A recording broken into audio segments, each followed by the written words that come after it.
बिस्मिल्लाहिर्रहमानिर्रहीम। अस्सलामुअलैकुम। आप देख रहे हैं ताज 92 न्यूज़ और मैं हूं नाइला भट्टी। नजर डालते हैं आज की अहम खबर पर। साबिक वज़ीर-ए-आज़म इमरान खान को तोहफे में मिलने वाली घड़ी के मुताबिक उमर फारूक ज़हूर का दावा झूठा साबित हो गया। मीडिया रिपोर्ट के मुताबिक ये घड़ी उमर फारूक ज़हूर ने बराह रास्त नहीं खरीदी।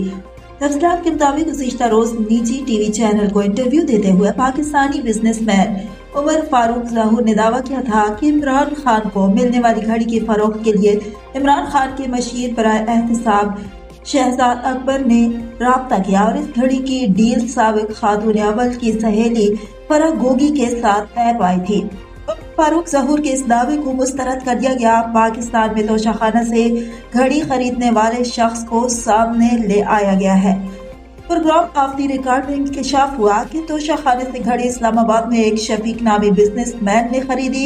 शफीक ने घड़ी 5 करोड़ 10 लाख रुपए में खरीदी और मुत्तहिदा अरब अमारात में अवैस मर्चेंट को ये घड़ी फरोख्त कर दी। तोशाखाना से घड़ी खरीदने वाला शफीक सरकारी मुलाजिम भी है और तोशाखाना में फराइज भी सर अंजाम दे चुका है।